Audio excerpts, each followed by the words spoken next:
deparamos com uma situação em que nós não somos capazes de fazer sozinhos, né? Existem coisas que nós não sabemos fazer. Eu já comentei com os irmãos sobre algumas situações dentro de casa que eu procurei ajuda. E eu sempre tive uma ajuda muito grande do meu pai em alguns afazeres que eu não sabia ainda, que eu nunca tinha mexido, que eu nunca tinha feito. E certa vez na casa lá em Itararé, nós estávamos para instalar uma torneira elétrica, que nós ainda não tínhamos, né? E com o frio, quem aí tem louça para lavar sabe que não é fácil lavar louça quando está aquele frio, né? Aquele intenso frio, ou para ajudar para tirar gordura de panela, enfim. Nós íamos instalar essa torneira elétrica e eu não sabia se eu poderia instalar em qualquer torneira. Então eu chamei o meu pai para me ajudar. Meu pai tinha já os aparelhos para medir a voltagem dos fios, para saber certo aonde e como instalar. Ele me instruiu qual fio comprar, qual o tamanho do fio comprar. Nós subimos ali na parte dentro do telhado, ele me instruiu. Claro que ligamos as chaves, ele mostrou a voltagem do fio certo. E nós fizemos todas as ligações para que nós tivéssemos então conseguíssemos colocar ali água quente, né, a torneira de água quente na nossa cozinha. Deu certo, graças a Deus, ninguém nunca tomou nenhum choque, né, mas deu tudo certo para a gente poder usar. Mas é interessante a gente pensar nisso, né? Nem sempre a gente consegue fazer as coisas sozinhos. Nós precisamos às vezes de ajuda, às vezes precisamos passar para o outro uma tarefa que nós não somos capazes de fazer, né? Então nós podemos dizer que nós precisamos fazer parcerias. Porém, nós temos que entender que para que um serviço saia bem feito, uma tarefa seja bem realizada, ela não pode ser feita com qualquer parceria. Por isso, nesta noite, nós vamos falar então sobre a excelente parceria, para nós podermos pensar um pouco o que a palavra do Senhor nos ensina sobre isso. Continuando então o nosso estudo sobre a história de Israel. Vou dar um tempo para o computador, que às vezes ele demora um pouquinho. E então vamos responder a esta pergunta: como desenvolver uma excelente parceria? Para isso eu convido a igreja então a abrir a palavra do Senhor, no texto de 1 Samuel capítulo 18, para nós fazermos a leitura do versículo 1 até o versículo 16, dando continuidade ao texto final que nós lemos já na semana passada.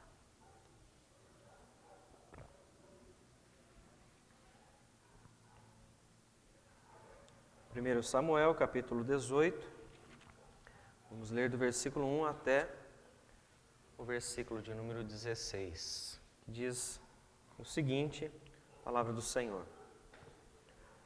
Sucedeu que, acabando Davi de falar com Saul, a alma de Jonatas se ligou com a de Davi. E Jonatas o amou como a sua própria alma. Saul naquele dia o tomou e não lhe permitiu que tornasse para a casa de seu pai. Jonatas e Davi fizeram aliança, porque Jonatas o amava como a sua própria alma. Despojou-se Jonas da capa que vestia e deu a Davi, como também a armadura, inclusive a espada, o arco e o cinto. Saía Davi aonde quer que Saul o enviava e se conduzia com prudência, de modo que Saul o pôs sobre tropas do seu exército, e era ele benquisto de todo o povo e até dos próprios servos de Saul. Sucedeu, porém, que vindo Saul e seu exército, e voltando também Davi de ferir os filisteus, as mulheres de todas as cidades de Israel saíram ao encontro do rei Saul, cantando e dançando com tambores, com júbilo e com instrumentos de música. As mulheres se alegravam e, cantando alternadamente, diziam: Saul feriu os seus milhares, porém Davi os seus 10 milhares. Então Saul se indignou muito, pois essas palavras lhe desagradaram em extremo, e disse: 10 milhares deram elas a Davi e a mim somente milhares. Na verdade, que lhe falta senão o reino? Daquele dia em diante, Saul não via Davi com bons olhos. No dia seguinte, um espírito maligno da parte de Deus se apossou de Saul, que teve uma crise de raiva em casa. E Davi, como nos outros dias, dedilhava a harpa. Saul, porém, trazia na mão uma lança que arrojou, dizendo: encravarei a Davi na parede. Porém, Davi se desviou dele por 2 vezes. Saul temia Davi, porque o Senhor era com este e se tinha retirado de Saul. Pelo que Saul o afastou de si e o pôs por chefe de 1000. Ele fazia saídas e entradas militares diante do povo. Davi lograva bom êxito em todos os seus empreendimentos, pois o Senhor era com ele. Então, vendo Saul que Davi lograva bom êxito, tinha medo dele. Porém, todo Israel e Judá amavam Davi, porquanto fazia saídas e entradas militares diante deles. Então, nós vamos observar na palavra do Senhor esta questão da excelente parceria e como desenvolver, então, esta parceria. Quando nós chegamos, então, logo no versículo de número 1, você observa que há uma continuação. Então, por isso, nós sempre voltamos um pouco para lembrar o que é que nós falamos na última quarta-feira, para nós podermos, então, prosseguir.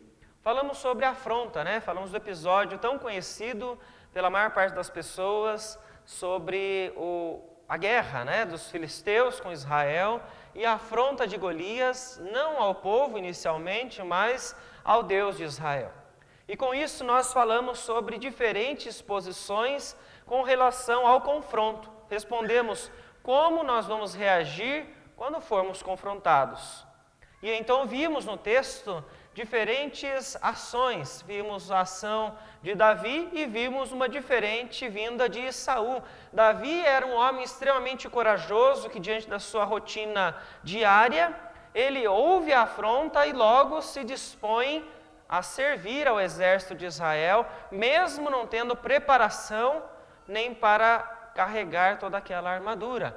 Enquanto Saul estava junto com o povo, temendo Golias, estavam fugindo da presença dos filisteus, porque eles já achavam então que aquela batalha havia sido perdida. Porém, o texto mostrou para nós sobre a derrota dos filisteus, né? Davi, como nós conhecemos, ele lançou então uma única pedra que ficou encravada na testa de Golias e fez com que este caísse ao chão, e depois então Davi o mata. É depois desta cena, depois deste episódio, que nós então iniciamos o capítulo de número 18. Quando você observa tudo o que aconteceu aqui, você vê então uma vitória. Há uma vitória porque existia uma excelente parceria entre todos aqueles que estavam envolvidos nesta batalha contra os filisteus.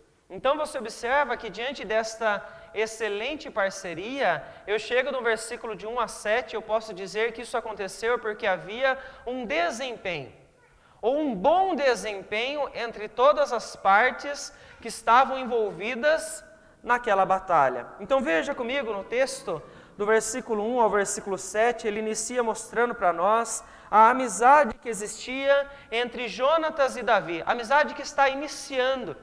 No texto nós vemos ele dizer que Jonatas amou Davi como a sua própria alma. Eles fazem uma aliança. Eles fazem aqui então uma parceria que não ficaria somente naquele momento, mas que ela seria perpétua. Eles vão se cuidar, vão se proteger ao longo dos próximos capítulos à frente. E para selar esta parceria, olha o que ele faz no versículo de número 4. Nós vemos aqui que então Jonatas presenteia Davi com a capa que estava vestindo, a armadura, espada, arco e cinto. Ele tira então as vestes reais que ele tem naquele momento e ele dá para o seu grande amigo Davi. Isto representa uma postura de grande honra a Davi perante Jonatas, porque Jonatas é o filho do rei. Então, receber um presente do rei, ou receber um presente de um filho do rei, ele representa uma grande honra. Então, nós vemos Jonatas, nesse momento, reconhecer a importância de Davi na sua vida, através desse presente. Também observo aqui, do versículo 1 ao 7, que há um reconhecimento da parte de Saul. Davi está guerreando muito bem. Davi está batalhando muito bem a favor de Israel. Então veja, o versículo de número 5, ele então coloca Davi sobre as tropas. Davi se torna agora um comandante do exército, alguém que era apenas um pastor de ovelhas, agora ele passa a ser alguém que vai liderar um exército. O texto do capítulo 17, ele já havia mostrado para nós Davi matando o leão, Davi matando o urso, e nós vemos Davi matando Golias. Então ele está se tornando um grande guerreiro. E lembre-se comigo que tudo isso está debaixo da soberania de Deus para preparar este homem para se tornar rei de Israel. Algo que nós já falamos algumas quartas-feiras, porque ele já foi ungido então pelo Senhor para ser rei. Mas também há uma outra questão que eu quero destacar aqui, que é o reconhecimento do povo. Final do versículo de número 5, você observa então que ao passo que Saul coloca Davi como chefe sobre as tropas, os servos e o povo, eles se alegram com isso. Continuando o texto, uma cena também bastante conhecida, as mulheres estão cantando alegremente sobre a vitória que Davi então teve naquele momento. Davi então veja só que ele traz união a este povo e também traz a eles a alegria.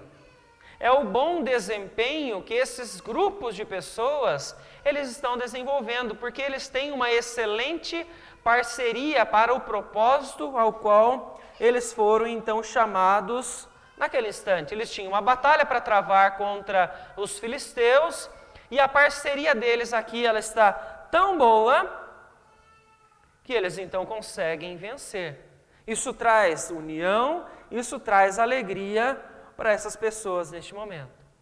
Mas quando eu falo em desempenho, eu estou aqui trazendo então o desempenho como o participar juntos de uma ação, a cooperação entre as pessoas. Era isso que eles faziam. Jonatas já tinha entrado numa empreitada para vencer os filisteus sem a ordem de Saul, já havia vencido em um momento, e nós temos agora também Davi avançando com coragem para derrotar o gigante Golias. Isso tudo sob a liderança de Saul. Então veja, eles estão participando todos para uma mesma ação, para vencer esta batalha. Há uma cooperação entre todas as partes. O que nós podemos pensar então, o que é que gerou o bom desempenho entre Davi, Jonatas e Saul? Claro que você sabe a continuação da história e o que vem pela frente, mas até este texto existe uma excelente parceria que está permitindo que eles vençam os filisteus. Então eu quero destacar aqui, dentre os três personagens, que nós vemos então que há o amor da parte de Jonatas, permitindo então uma excelente parceria. Jonatas ele poderia ter rejeitado Davi nesse instante, porque ele não foi o grande guerreiro do seu pai, de Saul, que venceu ao gigante Golias. Foi apenas aquele pastor de ovelhas. Mas a reação dele nesse instante é de amor, é de cuidado, é de receber aquele jovem guerreiro que estava agora fazendo parte das tropas na qual seu pai havia colocado. Então, o bom desempenho desta excelente parceria, ela acontece através do amor. A prudência, nós podemos observar no versículo de número 5, ela vem então por parte de Davi. Davi, em tudo aquilo que ele fazia, o texto fala que ele era prudente. O que significa então ser prudente conforme a palavra de Deus ela nos traz? Esta prudência é a mesma expressão que vai ser usada no versículo de número 14, quando diz que Davi lograva bom êxito em todos os seus empreendimentos. Então veja, o bom desempenho entre os três, que representam ali o exército, o povo e a liderança, nós vemos que também passam pela prudência de Davi. Tudo o que ele fazia bem feito.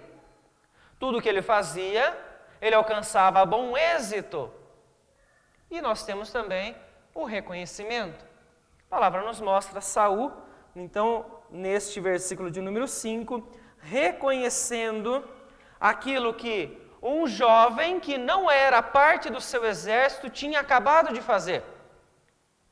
Muitas vezes, em meio aos grupos de pessoas, porque quando nós falamos em parcerias, nós estamos falando de relacionamentos. E relacionamentos você tem com amigos, você tem no trabalho, você tem na vizinhança, você tem na família e você tem na igreja. Então, quando eu falo de excelente parceria, nós podemos observar em qualquer uma dessas áreas o quanto que é importante ter um bom desempenho entre as pessoas para que o objetivo final seja alcançado. Seja um casamento bem-sucedido, seja uma família feliz, ou seja uma igreja efetiva no lugar onde ela está. É preciso ter, então, um bom desempenho. Mas veja que, então, o que acontece aqui da parte de Saul, como um líder, reconhecendo o feito de um jovem que nem era parte do seu exército, é algo muito difícil de você achar. Por quê? Porque a maior parte dessas pessoas que têm uma posição de superioridade, ou elas estão como líderes, eles não querem reconhecer, porque a maior parte quer a honra para si. E este é então o desejo de Saul neste momento, que Davi seja reconhecido perante aquela tropa. Afinal de contas, ele é um bom soldado e ele precisa então estar à frente da nossa batalha. Mas se nós formos então observar esta excelente parceria que eles nos ensinam que é necessário ter o amor, a prudência, ou o bom êxito, realizar o bom serviço e também o reconhecimento, nós encontramos essa excelente parceria ainda no Novo Testamento. E eu quero convidar os irmãos então para nós fazermos a leitura do texto de Lucas, capítulo de número 10, onde nós vamos ler os versículos 1 e 2.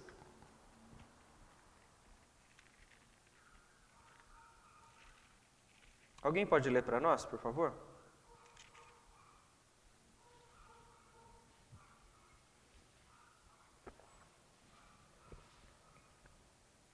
Lucas capítulo 10, 1 e 2.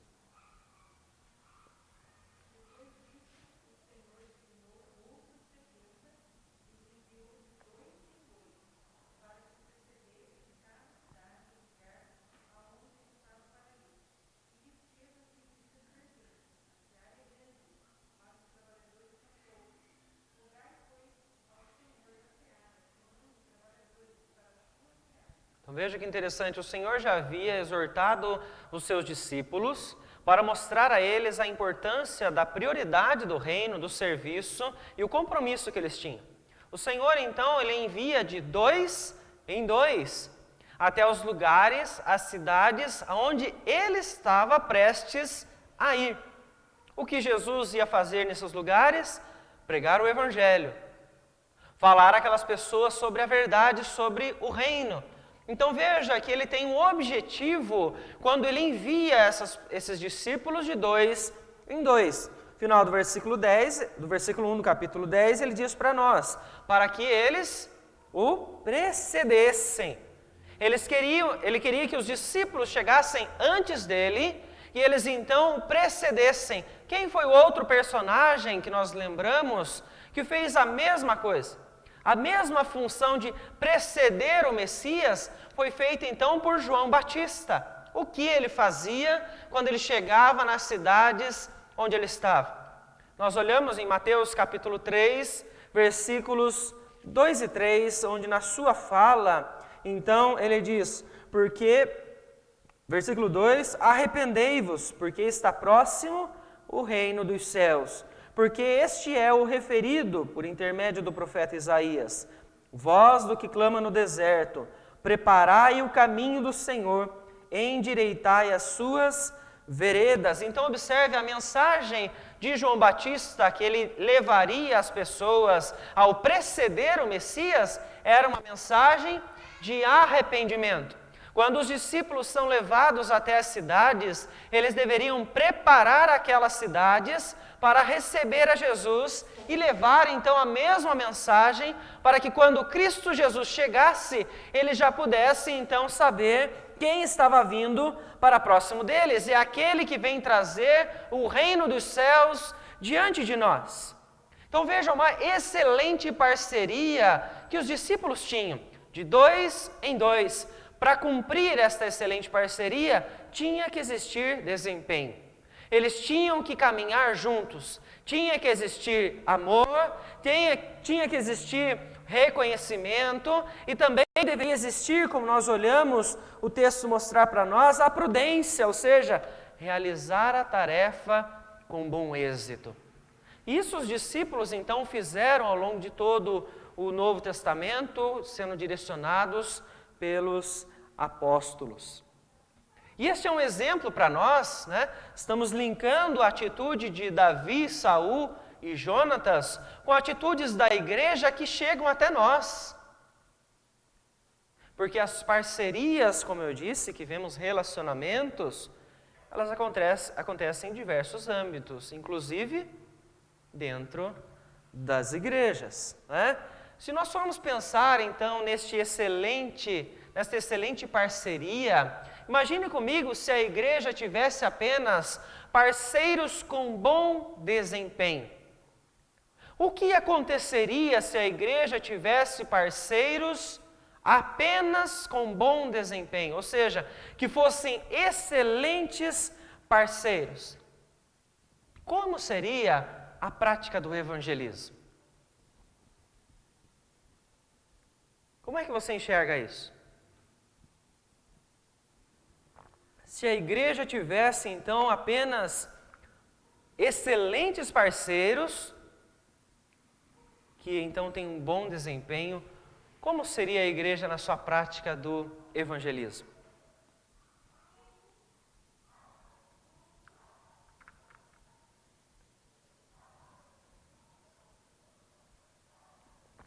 Você pode me ajudar para a gente pensar juntos?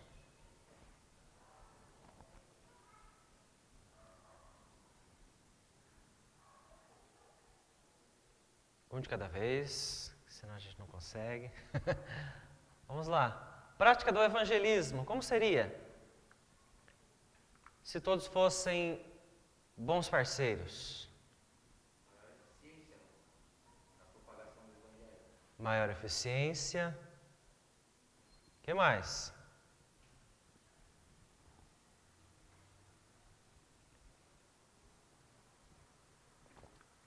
Como é que você enxerga isso? Você acha que a igreja hoje ela tem apenas bons parceiros? Se ela tivesse apenas, como você enxerga que seria a igreja?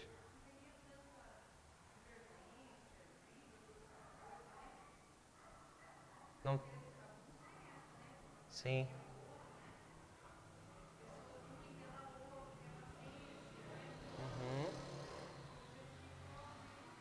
Sim, teríamos menos conflitos, posso usar? Menos conflitos, teríamos maior propagação do evangelho. O que mais? Melhor comunhão e desempenho. Então veja, esta é uma questão que nós precisamos pensar se nós vivemos, porque nós somos parceiros uns dos outros, não é? A igreja está ativa em todos os momentos. Então, se ela tivesse apenas parceiros com bom desempenho, a prática do evangelismo, ela seria excelente. Ela atingiria muito mais, Itapeva com muito mais abrangência, com muito mais intensidade. Então nós temos que pensar, quem são os parceiros da igreja?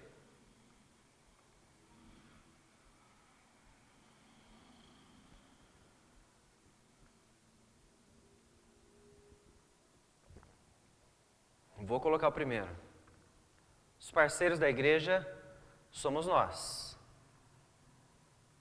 Não é? Aquela velha música, né? Eu preciso de você, você precisa de mim. Nós trabalhamos juntos. Né?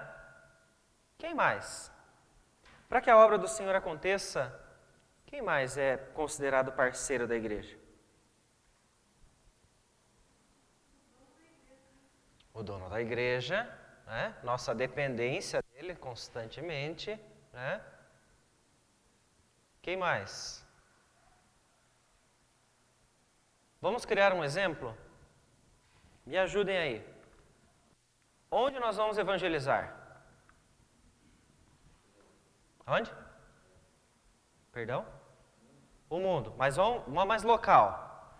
Itapeva. Onde nós vamos evangelizar em Itapeva? Só para a gente poder imaginar essas respostas. Dá um lugar para mim.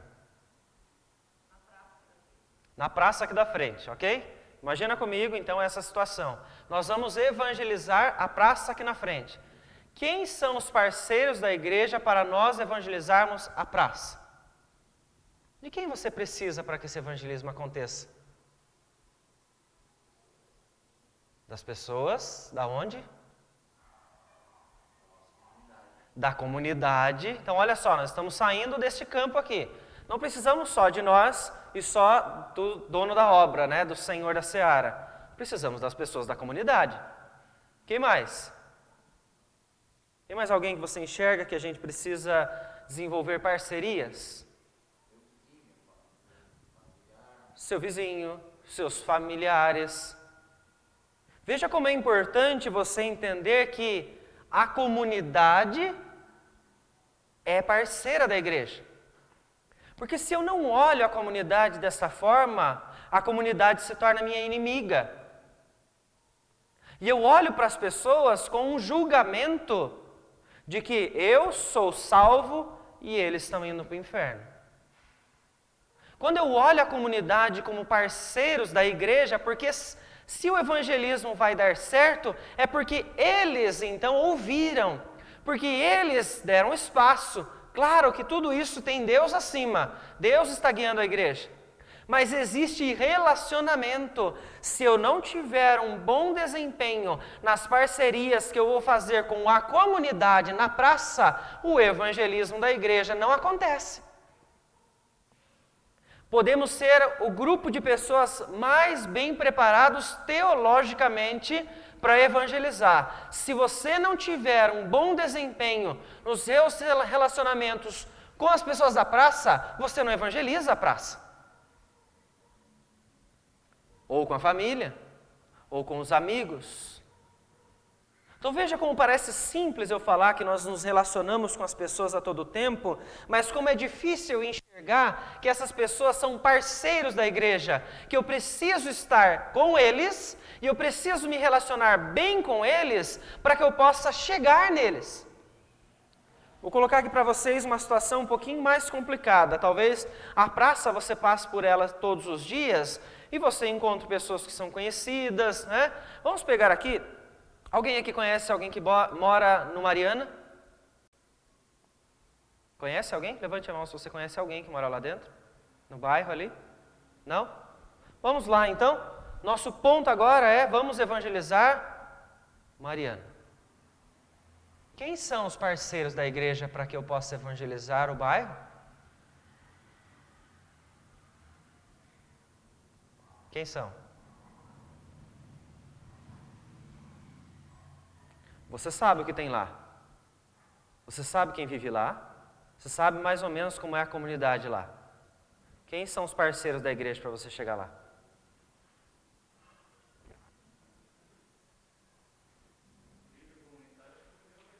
Líder comunitário, excelente. Você tem que conhecer, você tem que saber o que acontece lá dentro. Ele talvez vai ser a porta de entrada. Quem mais?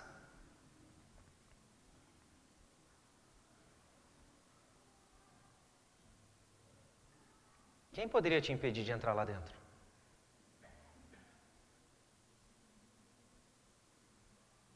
Tem alguém ou não? Resolveria já? Ah, é? Então eu que estou desinformado. Eu preciso entender mais como é que funciona essa dinâmica aí. Mas podemos ter uma parceria com ele, não é?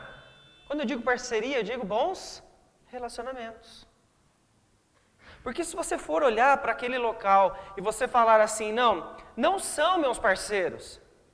Você olha para um bairro, eu estou olhando esse bairro em específico, eu não conheço todos aqui, né? Eu sei que existem outros, talvez exista uma dificuldade na questão social, né? E você olha para eles e diz assim, não, eles não são nossos parceiros, as pessoas que estão lá não são nossos parceiros, o líder comunitário lá, ele não é nosso parceiro. Eu olho eles como? Como inimigos. Eu olho eles como se eles pudessem atrapalhar o trabalho de evangelismo que eu vou fazer na praça. Veja como isso atrapalha o trabalho da igreja quando eu penso em não desenvolver um bom desempenho, uma excelente parceria com as pessoas. Que se eu penso que aquelas pessoas são parceiros e podem ser futuros parceiros do reino, olha como a visão muda. Eu começo a enxergar eles como futuros evangelistas.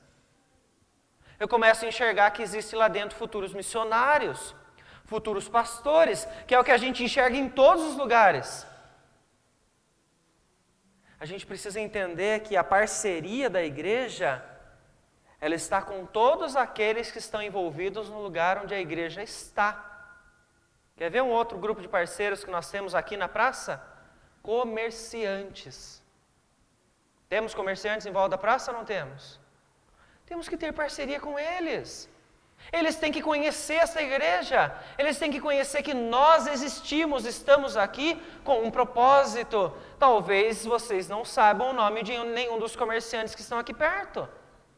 Como é que você desenvolve boa parceria para evangelizar a comunidade se você não tem interesse de conhecer a comunidade?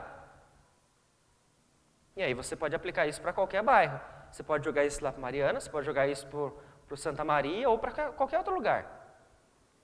É preciso entender, então, a importância de você desenvolver excelentes parcerias. Ao passo que a igreja entender isto, todos os movimentos que a igreja for fazer, ela vai fazer entendendo que ela precisa fazer boas parcerias.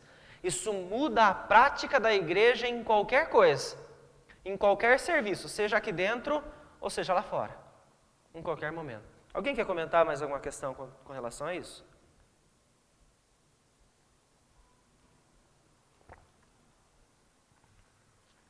Vamos voltar então ao texto de Samuel? Nós vemos então que esta excelente parceria, ela acontece quando há desempenho e ela não acontece quando há desavença.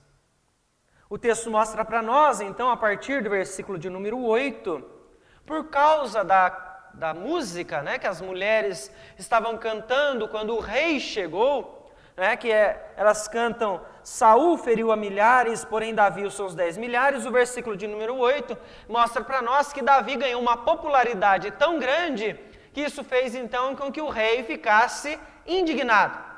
Veja como ele fala no final do versículo de número 8, ele diz, na verdade, o que é que lhe falta então? Senão o reino.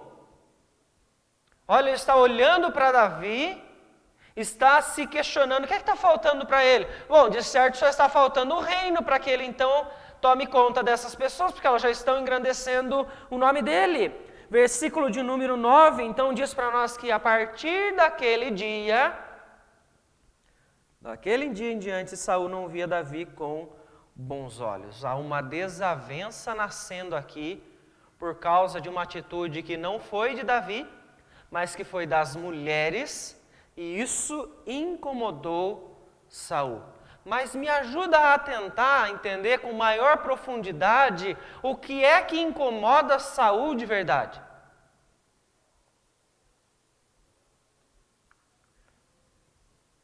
O que é que está incomodando esse rei?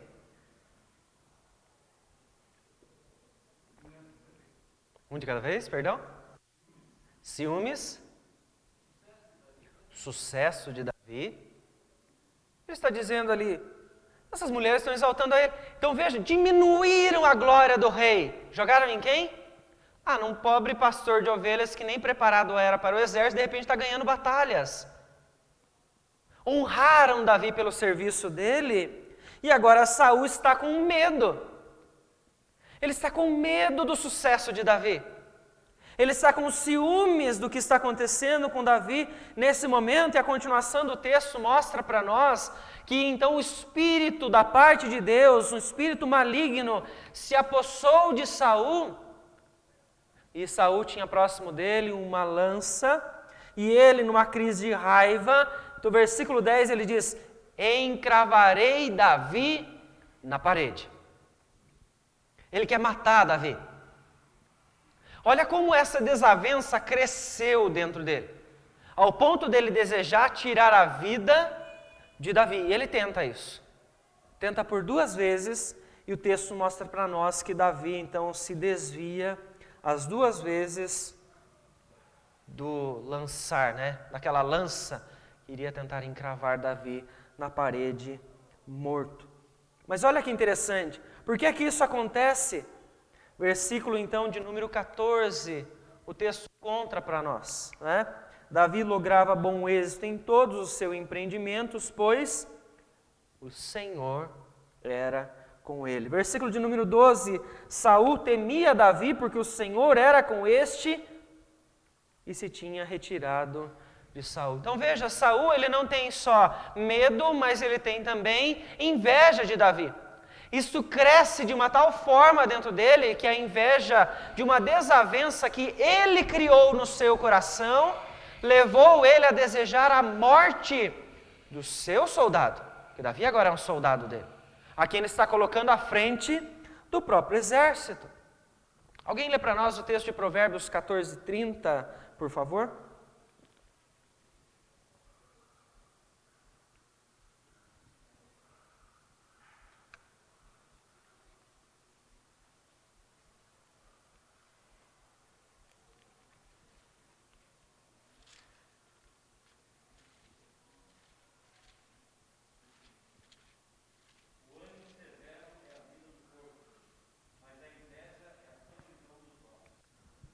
Veja só então o que a palavra nos diz. O ânimo severo é a vida do corpo, mas a inveja, podridão.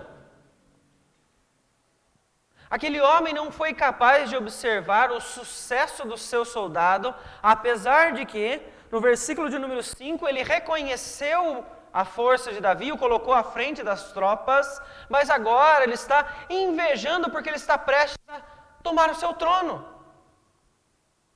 Ele está observando então que Davi, ele está ganhando espaço cada vez mais, e como o texto no versículo 10 mostra para nós, isso é da parte de Deus que está acontecendo. Deus está preparando Davi para ele assumir o trono.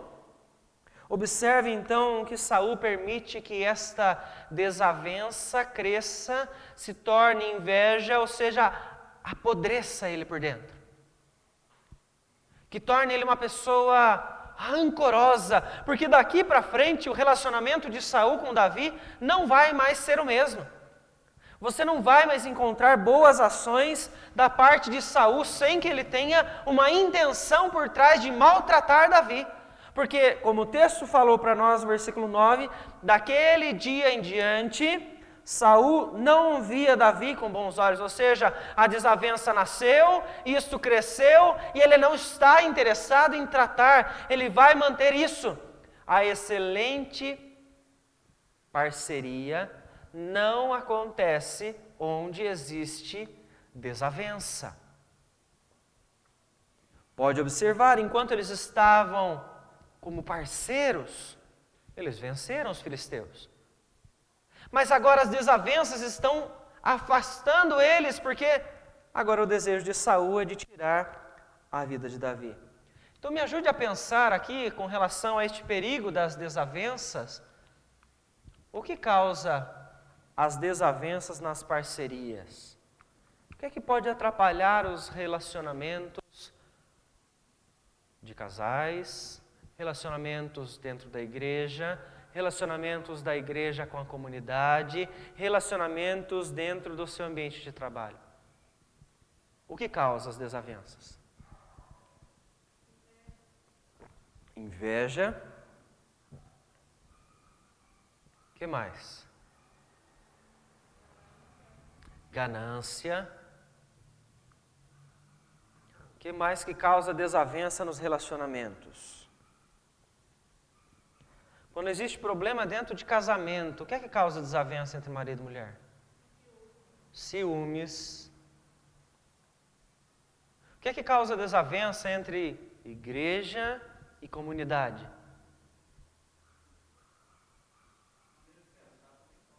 maneira de pensar, posso chamar de preconceito, né? Penso algo da pessoa, resolvo na minha mente quem ela é, o que eles são. Então veja, nós precisamos olhar exatamente como a palavra, então, ela nos traz alguns exemplos, né? Opa, tirei ali, o inveja era o primeiro. Provérbios 14:30 mostra para nós algumas coisas, né? Traz para nós, então, a inveja que pode causar, então, as desavenças nas parcerias. Tito capítulo 3, versículos 10 e 11, falam para nós sobre o homem faccioso, ou seja, aqueles que querem causar divisões. Salmo 52, do 2 ao 4, nós vemos Davi falando sobre um momento que vai chegar em breve nos textos aqui da história, onde Doeg, o edomita, fez fofoca para Saul. 3 coisas apenas: o desejo de provocar divisões, facções, inveja e fofoca. Mas veja, isso tudo pode causar tanto problema em casais, como também dentro da igreja, como também nas suas amizades. É possível colocar um fim em tudo isso? É possível colocar um fim na inveja? É possível colocar um fim nas divisões? É possível colocar um fim na fofoca? A palavra do Senhor, ela nos mostra que o único meio para isso é o arrependimento, o que Saul não queria fazer. Porque a partir dali, ele olhou Davi com outros olhos. Não era com bons olhos mais. Porque ele optou em não mudar de postura. E isso vai causar desavença na parceria dele com Davi para o resto do seu reinado. Porém, quando nós observamos que existe qualquer uma dessas atitudes, essas questões causam desavença, mas é possível retirar elas para que as parcerias voltem a acontecer. Eu vou utilizar aqui a palavra que Paulo usa, então, na sua carta a Tito. Ele diz: evita o homem faccioso, aquele que não quer se arrepender. Então eu uso a mesma palavra: evite as divisões, evite aqueles que causam as divisões, evite a inveja, evite aqueles que então são invejosos, evite a fofoca e evite também os fofoqueiros. Porque se as pessoas estão ouvindo a verdade, se elas receberem esta oportunidade e elas não estão mudando, evite, porque elas causarão desavenças. Porque elas causarão maiores rupturas nos relacionamentos. E isso não é saudável. Não é saudável para o seu casamento, não é saudável para a igreja e não é saudável para o seu ambiente de trabalho. Então nós precisamos pensar sobre esta excelente parceria, né? Como desenvolver uma excelente parceria? Qual é a sua resposta? Como você desenvolve uma excelente parceria?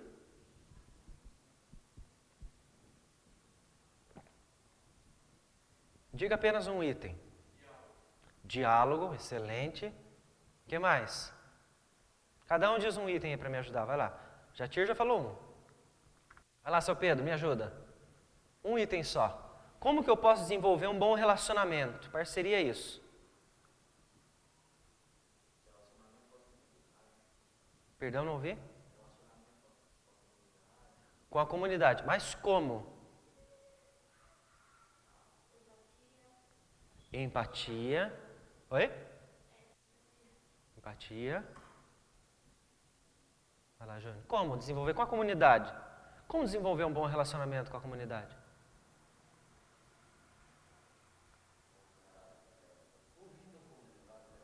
Ouvindo. Perdão? Caráter, bom caráter, né? Ou seja, ser um bom exemplo, fundamental. Ter um bom diálogo, ouvir, ter empatia, ter caráter, o que mais? Criando relacionamentos, né? Então você só desenvolve uma excelente parceria se você cria essas parcerias. O que mais? Vamos lá, Daniel, me ajuda aí. O que é fundamental para ter um bom relacionamento dentro da igreja?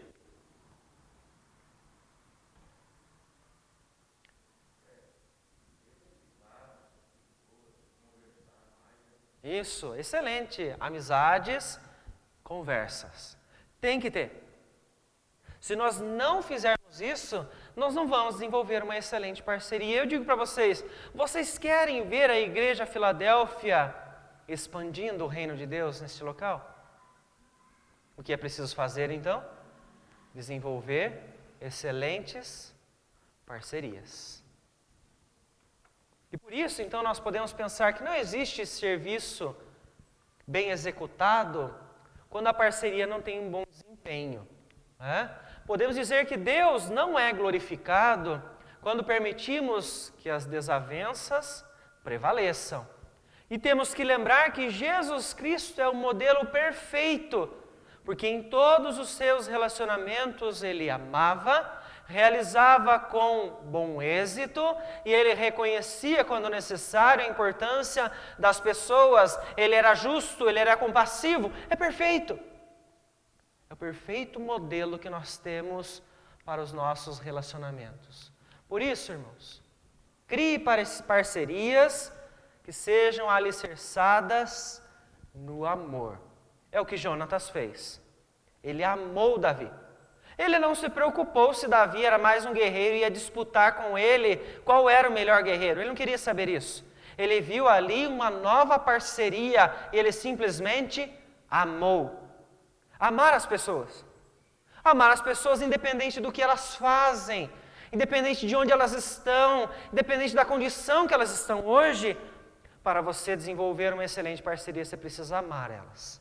Se você olha para a comunidade hoje, olha para a praça, olha para Mariana, olha para a igreja, e você não consegue desenvolver parcerias com essas pessoas, é porque você não ama elas. E o amor ao próximo é um princípio extremamente importante e necessário para a igreja, que nós conhecemos muito bem. Então ame, crie parcerias alicerçadas no amor. Evite, como eu já disse, evite os que promovem divisões. Infelizmente, isso é natural dentro de comunidades. Pessoas pensam diferentes, mas quando nós temos pessoas que só querem causar divisões, que não querem promover união, que não querem promover crescimento, evite essas pessoas. Busque trabalhar com elas outra visão. Mostre para elas o que o Evangelho nos ensina para nós trabalharmos sempre juntos. É unidade na família, é unidade na igreja, é unidade na comunidade e não divisão. Tenta mostrar essa visão para essa pessoa. Se ela não aceitar isso, evite ela. E arrependa-se. Arrependa-se dos pecados que você guarda em seu coração que te impedem de desenvolver uma excelente parceria com as pessoas. E aí é problema de relacionamento. Se existem coisas no seu coração que te impedem de se relacionar com outros, arrependa-se disso, porque isso é pecado e isso não vai glorificar ao Senhor. Abandone qualquer tipo de prática que você tenha na sua vida que esteja te afastando das pessoas, seja na igreja, seja na sua família, ou seja na comunidade. Porque em todos esses lugares nós somos chamados para ser luz, sal e luz. Ou seja, só assim nós vamos poder levar o Evangelho às pessoas. E para isso, tenha Cristo Jesus como alvo maior, pelo amor, compaixão e justiça que ele tinha em todos os seus relacionamentos. Como Paulo disse, prossigo para o alvo, que é Cristo Jesus.